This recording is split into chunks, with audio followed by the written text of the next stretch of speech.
जय मां भगवती। मैं हूं डॉक्टर पुरुषोत्तम कुमार शास्त्री। और श्रद्धा से करेंगे पितरों को नमन तो लक्ष्मी की होगी वर्षा। जी हां, यदि हम सच्ची श्रद्धा और भाव और आस्था के साथ में अपने पूर्वजों को याद करते हैं, उनको नमन करते हैं, उनका तर्पण करते हैं, तो साल भर आपके घर में खुशियां रहती हैं। और वैसे भी कहा गया है कि बाढ़े पूत पिता के भागन। जैसे एक माता और पिता होते हैं संसार में, वो ये चाहते हैं कि मेरा पुत्र मेरी पुत्री मेरे से आगे जाए,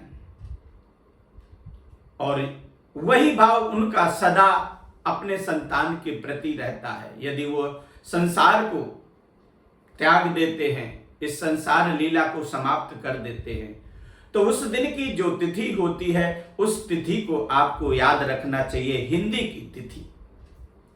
और उस तिथि के दिन आपको चाहिए कि कोई सत्यनिष्ठ ब्राह्मण को बुला करके अपने घर में, और उस दिवंगत आत्मा की तस्वीर पर रोली का तिलक लगा करके और अक्षत चढ़ा करके और एक माला उनको अर्पण करें। उसके पश्चात उनको तर्पण करें।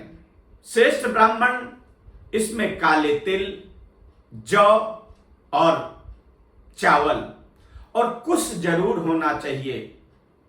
कहते हैं कि कुश के द्वारा जो जल दिया जाता है तो वह साक्षात हमारे पितरों को प्राप्त होता है।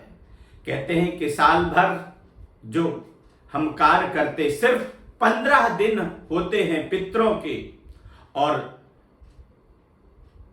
पितर पक्ष में जो पुत्र जो पुत्री अपने माता पिता को, अपने दादा परदादा को, अपने वंशज को जो जल अर्पित करता है, उससे उनके धन धान की वृद्धि होती है। चाहिए कि सबसे पहले देवताओं का तर्पण किया जाता है। ओम देवताभ्यो नमः। उसके पश्चात ओम ऋषिभ्यो नमः, ऋषियों को। ओम पृथिभ्यो नमः, पितरों को। तीनों को तर्पण करते हैं। उसके पश्चात ब्राह्मण को एक कुश की चटाई पर, कुर्सी पर बैठ करके या टेबल पर बैठ करके भोजन नहीं कराना चाहिए। आपको कुश की चटाई या कोई कपड़े का आसन बिछा करके ब्राह्मण के पाद प्रक्षालन करना चाहिए, ब्राह्मण के पैर धोना चाहिए। इसमें शर्म या संकोच नहीं होना चाहिए। उसके पश्चात ब्राह्मण को, जो हमारी दिवंगत आत्मा को पकवान पसंद होते थे, ऐसे शुद्ध देसी घी के पकवान बना करके और ब्राह्मण को खिलाएं। यथाशक्ति उनको वस्त्र, आभूषण या दक्षिणा दें और उनको परिवार सहित प्रणाम करें।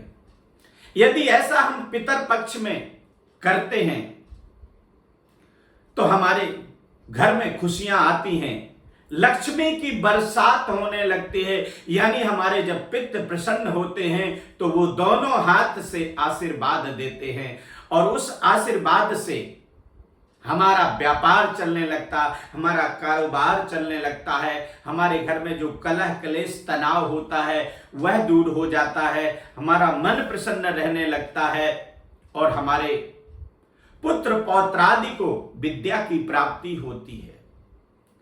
तो दर्शकों, आज ये थी पितृ तर्पण विधि कि यदि आप सच्चे मन से, सच्चे भाव से, सच्ची श्रद्धा से अपने पितरों को तर्पण करेंगे, ब्राह्मण को भोजन यथाशक्ति दक्षिणा देंगे, तो आपके व्यापार की वृद्धि होगी। हमारे और भी वीडियो आप देखने के लिए इस चैनल को सब्सक्राइब जरूर करें। जय माता की।